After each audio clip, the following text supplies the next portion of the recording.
사무엘서 보도록 하겠습니다. 사무엘상 22장.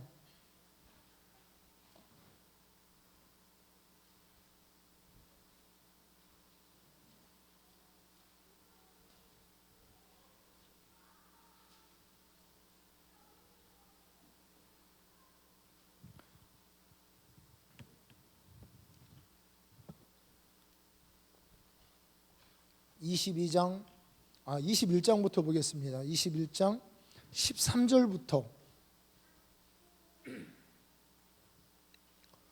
22장 2절까지 저 한 절, 여러분 한 절 교독으로 읽겠습니다. 그들 앞에서 그의 행동을 변하여 미친 채 하고 대문짝에 그적거리며 침을 수염에 흘리매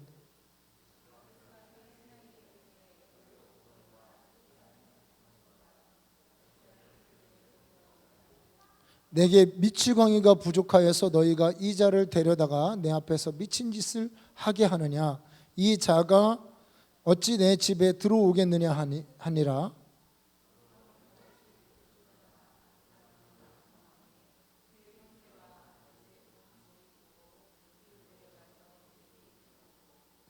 환난당한 모든 자와 빚진 모든 자와 마음이 원통한 자가 다 그에게로 모였고 그는 그들의 우두머리가 되었는데 그와 함께한 자가 400명가량이었더라. 아멘. 저는 오늘 광야 동굴학교 이런 제목으로 오늘 여러분과 함께 말씀을 전하도록 하겠습니다. 좀 전에 얘기한 것처럼 이번에 성지순례를 계획을 하고 실은 이제 여행은 딱 3일만 계획을 했습니다. 그것도 그냥 저 혼자 이렇게 차 타고 한번 중요한 곳 둘러보는 그런 식으로만 계획을 했는데 하나님 생각은 좀 달랐던 것 같습니다. 일단 아까 얘기한 것처럼 가는 날 차가 이렇게 연기가 나면서 차를 업그레이드 시켜줘요. 똑같은 금액에. 그러니까 이렇게 돌아다니기 좋게 이제 업그레이드를 시켜준 거죠. 그렇게 해놓고 보통은 이제 순례를 가면 안내를 받는데 이제 선교사님들이 좀 이렇게 애들이랑 같이 와가지고 좀 약간 측은한 마음이 들었는지 본인들이 자원해서 안내를 해주신 거예요. 이 안내 여행비가 굉장히 꽤 이렇게 비싸거든요. 이분들은 다 전문, 지금 보니까 이 선교사님들이 전문 안내가들이기 때문에 이렇게 돈을 받고 이렇게 안내를 해주시는 그런 분들이신데 이게 이제 이분들의 생활비인 거예요. 학교도 다니셔야 되고 그렇기 때문에 그런데 이분들이 이렇게 틈틈이 안내를 해주셔가지고 일주일에 한 2번씩 이틀씩은 이렇게 안내를 해주셨습니다. 그래서 그 주변 유대 예루살렘 주변부터 해가지고 마지막으로 이제 갈릴리에 가서도 또 안내를 해주시고 이렇게 또 갈릴리로 가는 것도 그쪽으로 팀이 와가지고 합류해서 또 같이 마지막에 갈릴리 지역은 이제 그렇게 돌아서 이렇게 올 수 있었습니다. 그렇게 안내를 이제 받았는데 몇몇 장소들 정말 가슴이 이렇게 찡한 이렇게 눈물이 그냥 이렇게 정말 나오는 정말 이런 곳에서 다윗이나 예수님이나 이런 곳에서 선지자들이 하나님의 사명 때문에 이들이 이곳에서 생활했구나, 이런 환경을 버티고 견뎠구나, 뭐 이런 생각이 그냥요 이게 가슴으로 피부로 와닿으니까 눈물이 그냥 이렇게 이렇게 나오는 거예요. 그냥 그 자리에 들어가서도 이제 그 중에 하나가 어디였냐면 아둘람 동굴이었습니다.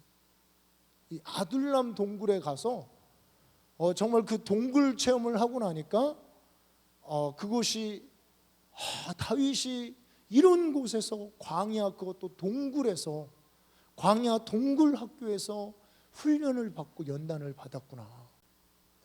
하나님의 사람, 하나님이 쓰시고자 하는 사람, 지금까지도 이스라엘의 위대한 왕이요 예수님의 선구자적인 역할을 한 다윗의 아들로 예수님이 칭함을 받을 만한 그런 하나님의 사람을 하나님이 일으키기 위해서 광야 동굴 학교에 그냥 이렇게 막 쑤셔 넣은 겁니다. 이렇게 거기 그냥 제 발로는 안 들어가요. 이게 막 쑤셔 넣는, 이렇게 안 들어가면 발로 막 차 넣으면 어떻게든 들어가잖아요. 그런 식으로 다윗을 그곳으로 집어넣으셨구나 라고 하는 참 깨달음이 왔습니다. 자, 오늘 여러분 이 본문을 보면요, 다윗이 이제 결정적으로 이제 사울에게 쫓김을 당해서 그가 첫 피난 생활이 시작이 됩니다. 그래서 그가 피난 생활을 쉽게 하고 싶었던 것 같아요. 왜 쉽게 하냐면 이스라엘 땅에서 이렇게 도망다니면서 생활을 하면은 잡혀 죽기 십상이잖아요. 이스라엘이 큰 나라가 아니고.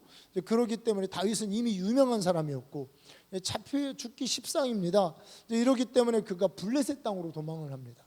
블레셋 땅으로 도망해서 정치적인 망명을 하면 거기서 이렇게 다윗을 용봉으로 키우면서 돈도 주고 또 뭐 성도 주고 이럴 것으로 생각을 하고 블레셋 땅으로 도망가는데, 보고 이제 아기스는 반가웠어요. 아기스 왕은 반가웠는데 신하들이, 아니 다윗은 만만이요 사울은 천천히라는 그 노래 기억 못하십니까? 아니 골리앗의 목을 따고 막 만군의 야훼 이름으로 나갔는데 돌을 던져서 그렇게 죽인 게 엊그제인데 이런 다윗을 아니 어떻게 그렇게 세울 수 있습니까? 이렇게 막 이제 항의를 하니까 이제 이 아기스가 그렇구나, 다윗을 죽여야 이 싹을 빨리 제거를 해야지라고 생각을 하고 딱 갔더니 다윗이 그 상황이 딱 읽히는 거예요. 다윗이 그때부터 미친 채를 하기 시작하는데 얼마나 연기를 리얼하게 실제적으로 잘했으면 뭐 거의 완전히 실성한 미친 사람 같이 똑같이 연기를 잘한 거예요. 보니까 이렇게 다윗이 좀 예술적 재능이 있었던 것 같아요. 노래도 잘하고 연기도 잘하고 이렇게 연기를 잘해서 이 아기스가 야 미친놈이 없어서 이런 놈 데려왔냐 빨리 보내 해가지고 다윗을 쫓아보내고 다윗은 목숨을 건집니다. 목숨을 건지고 그래서 자 이제 어디서 올라오냐면 블레셋에서 이제 다시 올라오는 겁니다. 유대 땅으로. 이제 블레셋은 그 지중해에 가깝고요. 이 예루살렘을 중심이라 보면 이제 서쪽으로는 블레셋 지중해가 있고 그 다음에 동쪽으로는 에돔, 모압 뭐 이런 나라들이 있습니다. 사해가 있고, 그러니까 동쪽으로는 사해, 예루살렘이 중간에 높고요. 서쪽으로는 지중해. 그런데 그 중에서 제일 살기 좋은 땅이 이 지중해에 있는 이 가자지구라고 하는 이 블레셋 땅입니다. 그래서 이 블레셋 해변길은요, 딱 가보니까 틀려요. 이쪽에는 지금 나무가 거의 없는데 예루살렘에서 조금 이 블레셋 쪽으로 조금만 내려오니까 이제 나무들이 막 있고 하는 그런 수풀이 우거진 그런 곳이 이렇게 가자지구입니다. 그러니까 강수량도 괜찮고 어느 정도 산림도 조성이 되어 있고 하는 그런 땅이에요. 이제 거기서 그 이스라엘하고 또 예루살렘과 이 블레셋의 중간 지역이 엘라 골짜기라는 골짜기인데 거기서 골리앗을 쳐 죽였던 것입니다. 근데 다시 그 엘라 골짜기를 지나서 이제 나오는 장소가 바로 어디냐면 이 아둘람 동굴입니다. 엘라 골짜기는 중간이고요. 그 다음에 아둘람 동굴은 그러니까 유대 땅에 속해 있죠. 그러니까 그 아둘람 동굴이라고 하는 그곳이 이렇게 저희도 이렇게 가서 보니까 다 보여. 저 위에 보니까 예루살렘이고 저 밑으로 보니까 이렇게 베들레헴이고 이쪽은 이제 엘라 골짜기가 바로 밑에 있고 그리고 뭐 저쪽으로 보니까 이렇게 이 예루살렘의 다윗의 고향 베들레헴, 뭐 헤브론, 예루살렘에서 예루살렘 그런 이런 도시들, 그 다음에 이 사울과 함께 있었던 그런 도시들이 다 보이는 거예요. 그러니까 저 위쪽으로 보면은 자기의 고향집들이 보이고 어릴 때 기억이 나잖아요. 우리도 이렇게 좀 집 떠나 보니까 바로 얼마 안 있어 아이들이 집에 가고 싶다고 그러고 뭐 김치 먹고 싶다고 그러고 그래가지고 막 라면을 사 먹자 이래가지고 라면을 이렇게 샀더니 이제 사러 갔더니 이렇게 라면 종류가 많더라고요. 그래서 뭐 베트남 그 필리핀에서 만드는 라면, 그래서 제가 중국 라면이 그래도 한국을 가장 잘 볼떴을 거라고 중국제 먹자 그랬더니 중국제는 믿음이 안 간대요. 먹다 죽을 수도 있다고. 그래가지고 중국제는 안 먹고 필리핀 라면 그 조그만 거 제가 보니까 라면이 아니고 라면 과자예요 거의. 근데 이거를 먹는데도 그게 그렇게 맛이 있더라고요. 왜냐하면 한국에서 먹던 맛이 조금 그냥 느껴지니까. 너무나 재미난 게 라면에다 써놨어요. 어떤 라면은 한국제 라면과 거의 비슷합니다. 이런 거를 한국제 라면과 거의 비슷합니다. 이렇게 이제 어떤 라면은 참 제가 이거 좀 다른 얘기해서 죄송한데 한국이란 나라를 새로 봤습니다. 이번에 가서 제가 이제 아내한테 얘기하면서 이스라엘은 강대국이야. 거기 잘 살아. 우리보다 부자야. 없는 게 없을 거야 하고 갔는데 정말 그 기반 시설이란 도로, 슈퍼, 서비스, 은행 여러 가지 시설이 최소 한국보다 10년이 늦습니다. 제가 깜짝 놀랐어요. 이거 한국은 이렇게 안 하는데, 한국은 이렇게 안 하는데.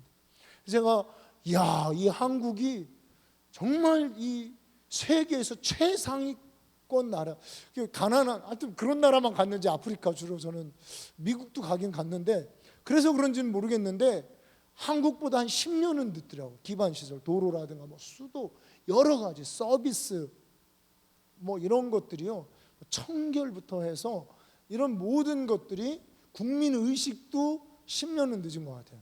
공항에 이렇게 문만 열고 나오면 다 담배 피고 막 이렇게 막 있고 사람들이 이스라엘 사람들이 막 담배 피고 이렇게 있고 그냥 뭐 좀 별로 이렇게 깨끗하다는 느낌이 별로 안 들었습니다. 관광지인데 얼마나 많은 관광객이 와요. 우리 보령만 봐도 얼마나 깨끗합니까? 관광객들 오고 이렇게 할 때. 근데 이제 그런 이 이스라엘이라고 하는 그 아둘람 동굴이 바로 그가 처음 망명 생활 내지는 이제 피난 생활이 시작이 되면서 바로 그 동굴에서 보면은 그가 살던 곳, 또 사울과 함께 나쁜 때만 있었던 건 아니거든. 사울의 총애받는 신하였거든요.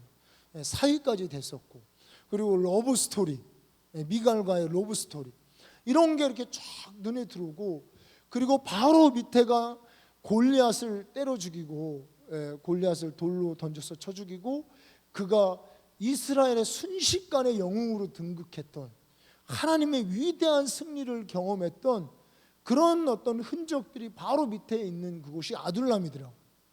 근데 그곳에서 그가 이제 동굴 생활을 시작을 하는데, 여러분 아마 보셨을 거예요. 이거 한번 다시 한번 보고, 저 같으면 그런 데 안 살아요. 죽으면 죽었지. 근데 하여튼 다윗은 살았어요. 왜 살았냐면 진짜 죽인다니까 산 거죠. 죽인다니까. 뭐 저도 아마 진짜 죽인다 그러면 아마 살 것 같긴 한데 한번 좀 봤으면 좋겠습니다. 우리 그 아둘람 동굴을 다시 한번 보고 불을 좀 꺼주시고요. 우리 뭐 사진들하고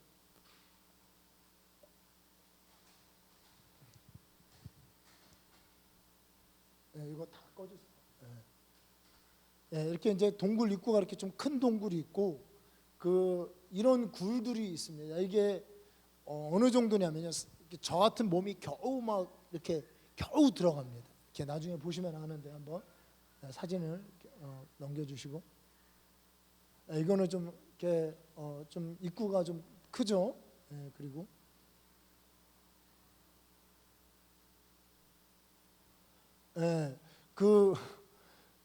이 동굴 거기 들어가다 중간에서 이제 제가 이렇게 직접 찍은 거의 패닉 상태죠. 여기 돌아다니다가 거의 지금 이거 리얼하게 나왔네, 그죠?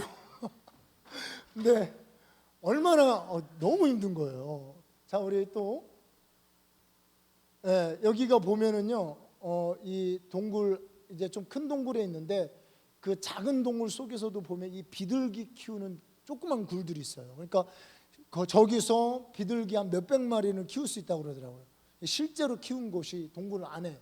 그러니까 이 비둘기들을 키워가지고 잡아먹고 산 겁니다. 비둘기 사육을 한 거예요. 조금 안에 들어갔을 때 약간 좀 큰 동굴이 나오는데 실제 비둘기가 보이죠, 이 동굴에. 안에도 비둘기 키우는 그런 사육 장소들이 있더라고요. 넘겨주시고, 이제 우리 주은이가 이렇게 들어가는 지금 이제 이런 굴이 이렇게 서로 연결이 되어 있어요. 미로처럼 여기로 들어갔다 이렇게 나오고 하는 식으로. 또 여기 이제 그 선교사 아이들. 자, 또 아까 사진. 근데 화살표가 있어서 엉뚱한 데로 나가면 안 돼. 아빠 왜 안 가요? 나도 가진 거야. 그래도 가셔야 돼. 이렇게 가요. 이제 이거 가봐야 돼. 앉아. 자 이렇게 들어갑니다. 이렇게 아이들이. 여기는 이제 거기 갈 때, 이거는 이제 엘라 골짜기에서 폼이 좋다. 폼이 좋아. 돌멩이 저렇게 이제 던져서 폼이 이렇게 좋아. 던진 건 아니고 물맷돌로 던졌죠. 한 번씩 던져보라 그래가지고 맞췄다. 자, 첫 번째 맞췄습니다. 딱. 같은 날 다 찍었던 곳입니다. 자, 여기 사진 한번 또 다시. 동생, 너 핸드폰이야? 하이마, 너 핸드폰이야? 자, 뭐 이런 조금 더 자세하게 찍은 건 있지만 불 켜주시고. 근데 이런 동굴이 하나만 있는 것이 아니고 그 산에 여러 개가 있다고 그러더라고요. 저희는 이제 하나만 이렇게 대표적인 동굴 하나만 갔었는데 여러 개 산이 있는데 별반 다르지 않습니다. 그러니까 그 동굴들에 이렇게 흩어져서 산 거예요. 400명이 여기서 살았다고 그러잖아요. 일단 이제 다윗 혼자 그 동굴 안에서 아까 얘기한 자기 과거의 영광과 추억과 사랑과 뭐 이런 것들이 또 하나님의 도우심들을 경험했던 그런 흔적들이 있는 곳들이 다 눈에 선한 그런 곳에서 자기는 이 동굴 속에 기어 들어가서 바로 내일을 걱정해야 되는, 정말 목숨을 걱정해야 되는 이런 현장으로 다윗을 밀어넣었다는 거죠. 만약에 다윗이 그냥 처음부터 동굴에서 살았다 그러면 아마 덜 슬펐을 것 같아요. 그렇게 어렵진 않았을 것 같아요. 우리 아이들이 이제 저기 같이 가가지고 이렇게 거기서 이렇게 놀았잖아요. 그러면서 이제 아이들한테 물어, 야 얘들아, 다윗이 이런 곳에서 살았단다. 얼마 다윗이 어떻겠냐 그랬더니 너무 재밌을 것 같다고 그러더라고요. 아이들을 거기서 이렇게 놀고 막 이러는 게 숨바꼭질하고 이런 게 너무 이제 재미난 거예요. 그러니까 다윗이 너무 재밌을 것 같아요. 그러니까 어릴 때부터 진짜 그런 데서 살면 그러려니 하고 살았을 텐데 그가 왕국의 영화를 경험하던 사람이 그 동굴 안으로 어느 한순간에, 그것도 자기 장인의, 그리고 영웅이면서 왕이잖아요. 왕. 이 왕이면서 영웅이었던, 정말 한때 존경하고 사랑했던, 목숨을 바쳐서 충성한 그분한테 쫓김을 받아서 동굴로 들어가고, 그리고 그곳에서 뭐 두더지처럼 그렇게 헤매면서 살고 있는 이 다윗, 이 인생이 어땠을까? 정말 그의 마음이 어땠을까?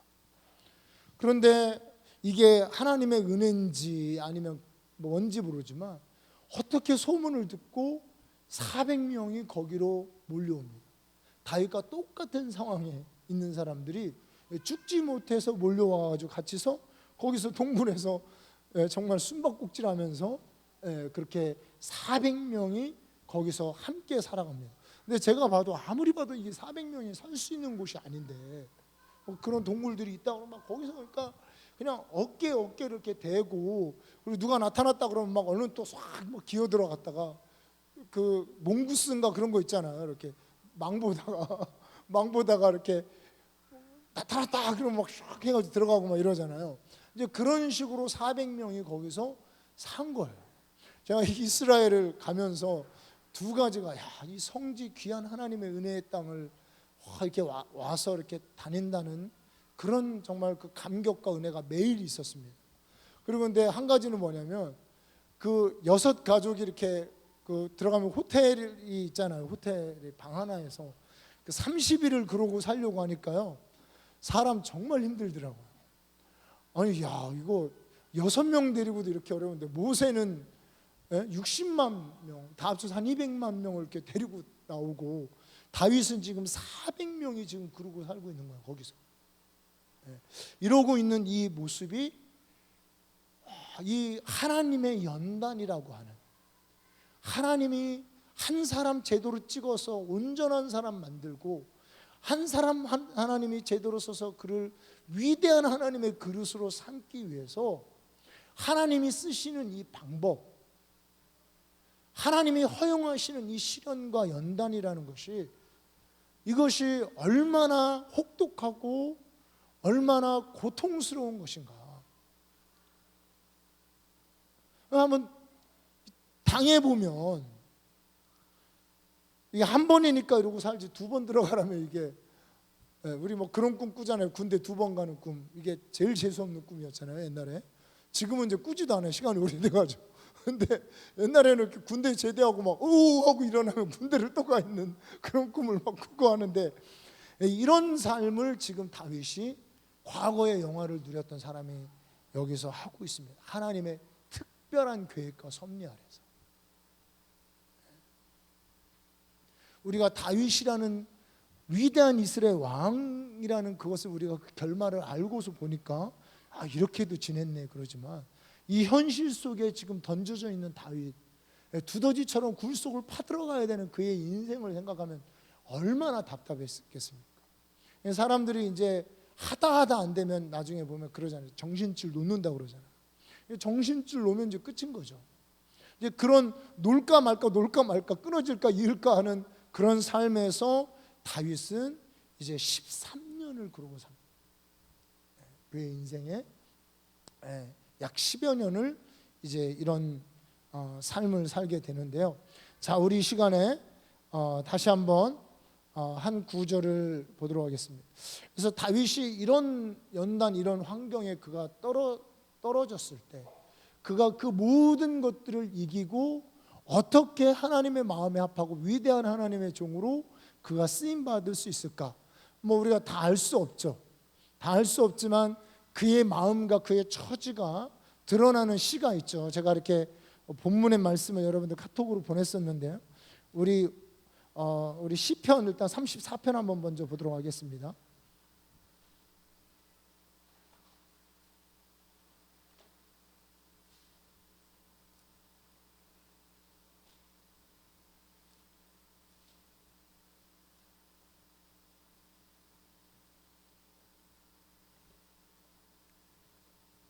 자, 우리 그 표제, 그 시를 설명해 주는 표제를 한번 같이 읽겠습니다. 다윗이 아비멜렉 앞에서 미친 채 하다가 쫓겨나서 지은 시. 아주 뭐 이 배경을 설명을 해주죠. 그 첫 번째 어떻게 얘기 나오냐면, 내가 야훼를 항상 송축하며 내 입술로 항상 주를 찬양하리이다. 내 영혼이 여호와를 자랑하리니 곤고한 자들이 이를 듣고 기뻐하리로다.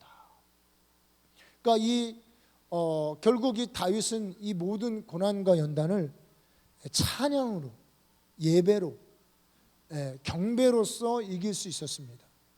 근데 그냥 그 혼자만 이긴 것이 아니고 지금 다윗은 소위 말하는 찬양 전도사인 거예요. 내 영혼이 야훼를 자랑하리니 곤고한 자들이 이를 듣고 기뻐하리로다. 그러니까 같이 거기서 이제 그러고 사는 이 사람들이, 다윗이 좀 음악적 재능이 탁월했으니까 비파나 뭐 수금 같은 걸 하나 챙겨가지고 갔을지는 모르겠어요. 하여튼 그거를 들고 가서 그가 이렇게 찬양을 하면 그 안에 비통한 마음, 죽고 싶은 마음, 미칠 것 같은 마음, 답답한 마음, 앞이 안 보이는 마음, 이런 원통하고 비통한 마음을 가지고 온 사람들이 거기서 다윗이 하는 찬양을 듣다 보면은 자기도 자기 입에서 어느 순간에 이렇게 찬양이 흘러나오면서 그들도 같이 하나님을 예배하고 하나님을 바라보게 되고 하나님을 소망하면서 그들이 하나님에 대한 믿음, 하나님께 대한 신앙을 놓지 않고 굳건하게 붙들 수 있었다는 겁니다. 공고한 자들이 듣고 기뻐하리로다. 이러면서 그가 이 어려움의 때를 늘 하나님을 찬양하면서 그가 극복해 나아가는 이런 모습을 우리가 볼 수 있습니다. 자, 우리 한번 그 시편 57편 또 보겠습니다.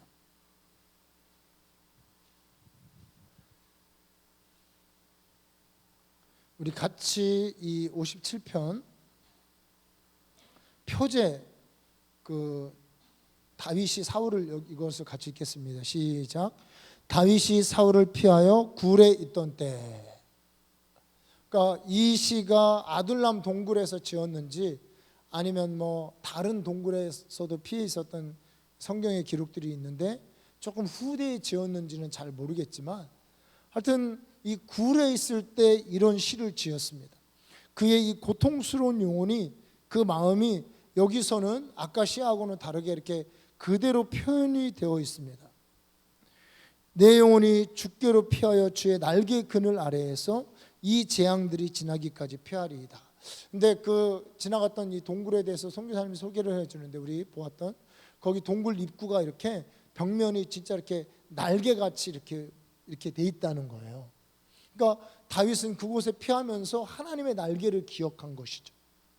그곳에 있으면서 아무리 재앙이 파도가처럼 광풍처럼 밀려와도 하나님 날개 아래 있으면 자기는 온전할 것이다 라는 이런 마음을 가지고 그가 두려운 마음이 일 때마다 재앙이 극심하게 죽음의 공포가 몰려올 때마다 그는 아까 얘기한 찬양과 기도로서 하나님께 이렇게 피하고 도망간 것이죠. 이러면서 그가 이렇게 찬양을 하면서요, 그가 어려웠던 이야기들을 이렇게 몇 가지를 소개를 하는데, 이제 3절에 보니까 나를 삼키려는 자의 비방에서, 그러니까 이제 두 가지입니다. 하나는 뭐냐면 진짜 삼키려는 자가 있었어요. 누구죠? 사울이죠. 근데 사울이 삼키려고 할 때 그냥 삼키려고 한 게 아니고 말이 막 흘러 들어오는 거예요. 너 막 내일 이맘때 가서 뭐 내가 600명, 1000명 데리고 가서 반드시 니들 다 죽여. 너 이제 한 모레쯤 되면 떼죽음 당하는 거야. 아둘람 굴에 있어? 그곳이 네 무덤이야. 이러면서 계속해서 이 삼키려는 자가 비방을 먼저 보냅니다. 이게 이제 마귀의 음모입니다. 마귀도 여러분 우는 사자처럼 계속 울어요. 막 울어서 두려움에 빠지게 하는 거예요. 패닉에 빠지게 합니다. 그래서 이거를 그냥 듣고 있다 보면 막 죽을 것 같은 거예요. 괴로워서 살 수가 없는 겁니다. 윈 형제가 이렇게 중국에서 탈출해가지고 한 얘기예요. 중국에서 막심한 고난을 당했는데 이제 서방 세계로 나와가지고 책도 쓰고 좀 잘 나갈 만하니까 그 책이 가짜다, 거짓이다, 어쩌고 막 해가지고 이거는 더 어렵더래요. 사람이 그 말로 당하는 이 고난이 더 어렵대. 차라리 막 매 맞고 맞는 게 낫지. 그래서 요즘에는 군대에서도 이렇게 때리는 것도 폭력이지만 입으로 하는 것도 폭력으로 들어가거든요. 똑같은 충격을 주는 거예요. 근데 여기서 보면은 삼키려는 자의 비방, 이거를 다윗이 계속 들으면서 그가 죽을 것 같은 그런 두려움과 공포와 고난에 그가 이렇게 휩싸이게 되는 것이죠. 그러면서 정확하게 4절이 무엇을 뜻하는지는 제가 모르겠습니다. 4절에 보니까 내 영혼이 사자들 가운데서 살며 내가 불사라는 자들 중에 누웠으니 곧 사람의 아들들 중에라. 그들의 이는 창과 화살이요 그들의 혀는 날카로운 칼 같도다. 그래서 이제 그냥 이걸 문자 그대로 읽으면 다윗이 지금 이제 400명하고 같이 살잖아요. 그러니까 이들이 또 만만치 않고 거의 뭐 사울 4,000뻘쯤 되는 거예요. 우리 김진홍 목사님 옛날에 그 책을 이렇게 영화라든가 이렇게 책을 보면은 그 같이 그 험악한 삶을 사는 사람들한테 공동체를 뭐 이렇게 하고 하는데 뭐 그냥 이런 일들이 다반사라는 거예요. 이렇게 막 탁 이제 이 집에서 남자들이 둘이 나와가지고 서로 막 말다툼 있으면 집에 가가지고 막 그 뭐예요 그 유리병 있잖아요. 그거 막 깨가지고 창자에다 찌르고 다니고 막 머리에다 꽂고 다니고 그러면서 해볼래 하는 이제 그런 분위기였을 것 같아. 이 분위기가. 다윗도 못 말리는 거예요. 여기는 이런 것을 말하는 것이냐. 이 400명 빚진 자, 원통한 자, 환난당한 자 이런 자들이 모여가지고 막 너 해볼래 죽을래 막 이러면서 이제 그런 곳에서 사람의 아들들 그런 아주 험악한 곳에서 다윗이 우두머리 역할을 하면서 살고 있는 이제 그런 어려움을 얘기하는 것인지 아니면 여전히 이제 다윗을 죽이려고 하는 사울의 위협을 이렇게 좀 비유적으로 얘기한 것인지는 저는 확실히 모르겠습니다. 하여튼 뭐 이런 상황이 지금 이 다윗의 상황이었습니다. 이제 이런 상황에서 다윗이 우리 5절부터 이제 그의 노래가 그의 시가 확 바뀌기 시작합니다. 하나님이여 주는 하늘 위에 높이 들리시며 주의 영광이 온 세계 위에 높아지기를 원하나이다. 그러니까 다윗이 지금 사람들과 환경을 보다가 그가 눈을 들어서 하늘 위에 계신 야훼의 영광을 그가 바라보기 시작하는 것입니다. 여러분, 우리 크리스찬들에게는 하나님이 야훼의 영광을 바라볼 수 있는 눈을 주셨습니다. 여러분, 우리 예수 믿는 사람들에게는 부활하신 그리스도를 바라볼 수 있는 시선을 우리에게 주셨습니다.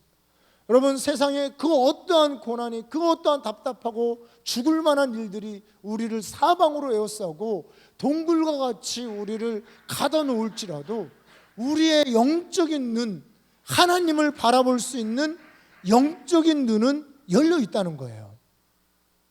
다윗은 이러한 영적인 눈을 갖고 그의 눈에 세상 사람들의 말, 사울의 공포, 위협, 자기의 처지, 이런 곳으로 답답하게 막혀있던 그 눈이 그의 기도가 깊어지고 그의 예배가 깊어지면서 눈을 들어 하나님의 영광을 바라보게 되는 거예요.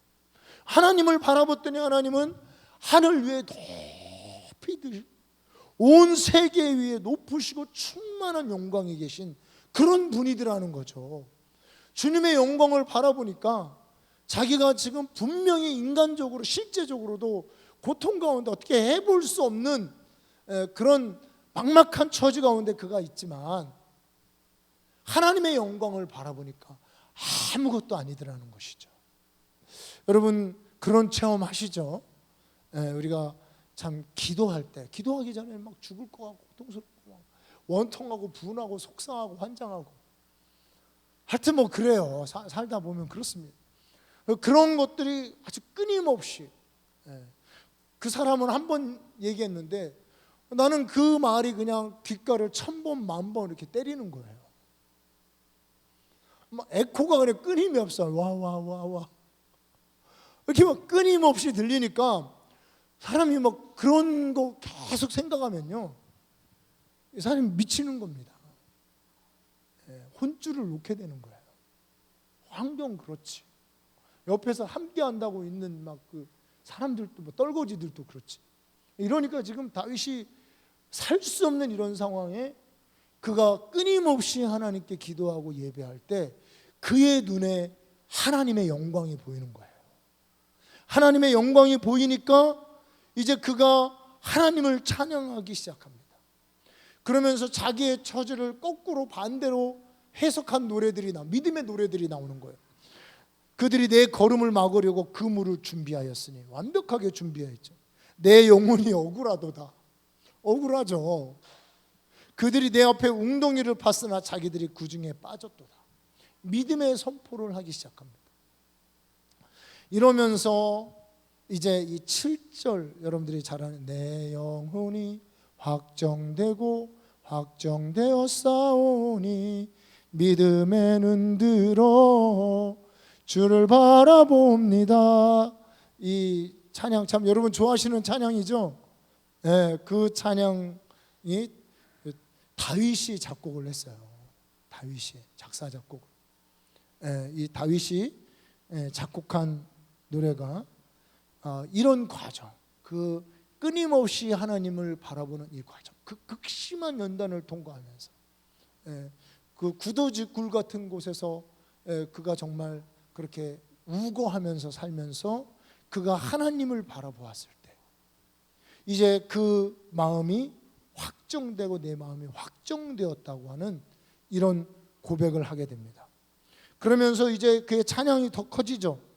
8절에 내 영광아 깰지어다, 비파야 수금아 깰지어다. 이쯤 가면 이제 미치는 환경에 가는 거예요. 너무 좋아서 영광이 꽉 깨어나고 막 이렇게 볼케이노라고 그러죠. 화산이 확 그 안에 잠재되어 있던 하나님을 아는 지식, 하나님을 사랑하는 마음, 하나님을 예배하는 마음, 하나님의 기쁨, 이런 게 막 꽉 그냥 이렇게 터져 나오는 겁니다. 이렇게 막 터져 나오면서 비파여 수금아 깰지어다 이러면서 모든 것을 동원해서 하나님을 찬양하고, 그러면서 주여 내가 만민 중에서 주께 감사하고. 만민이 어디 있어요? 여기에 만민이 열방인데 만민이 어디 있습니까? 이거는 절대적 믿음의 수준으로 올라가는 거죠. 여러분, 다윗이 찬양이 지금 만민 중에서 불려지죠. 이걸 미리 알았어요, 다윗은. 이 절대적인 믿음의 수간에 가면서 주의 인자와 진리 주는 하늘 위에 이렇게 이제 고백을 하는데요.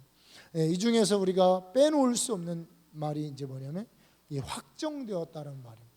요거를 이 원어를 이렇게 설명을 들어보니까 이 원어가 확정되었다는 이 원어가 나쿤이라는 말이에요. 나쿤 이라는 이 말인데 이제 이것이 바로 뭐냐면 쓰러진 것을 세운다 이런 뜻이 있습니다.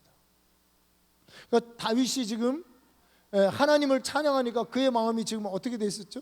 자빠지고 넘어지고 곤비하고 힘이 없고 죽을 마시고 이런 이 마음이 이거 어떻게 돼요? 세우는 거예요. 이 마음을 막 세우는 거예요. 아, 끊임없이 영영이 나 막 찬양하다 나 죽을래 그냥. 나 이러다가 그냥 끝까지 이러고 갈래. 나 하나님 한 번 믿고 의지하기로 작정하였으니까 끝까지 하나님 붙들고 살 거야. 이렇게 이 쓰러진 이 마음이 다시 이 마음을 회복시키는 것이죠. 그리고 이 두 번째 의지는 진짜 확정하다, 단단히 세우다. 그러니까 이거를 이 마음, 하나님을 예비하고 이 쓰러졌던 세웠던 이 마음을 영원히 변함없는 마음으로 세우는 것입니다. 저도 보니까 우리와 다윗의 차원이 뭐냐면 우리도 이렇게 좀 믿음이 있는 분들은요 당연히 어려울 때 기도하고 찬양하면서 위안도 얻고 마음이 좀 쓰러지고 자빠진 마음이 좀 세워졌다가 확 단단하게 하지를 않는 거예요. 그리고 그 다음날 또 자빠져 있어요. 그리고 또 세우고 또 자빠지고 또 세우고 이러다 그냥 아이고 그냥 이렇게 사나 보다 포기하는데 다윗은 안 그랬다는 거예요.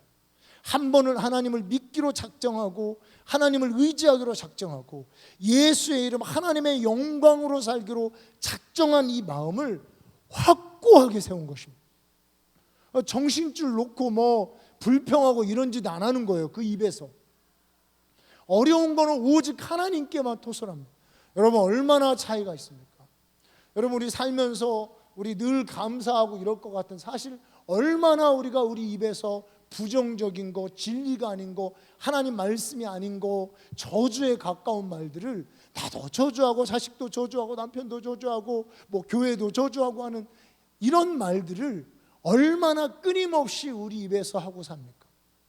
다윗은 그런 짓 안 한 겁니다. 그럴 시간에 그럴 에너지 가지고 여러분 막 화낼 때도 에너지가 팍 폭발하잖아요.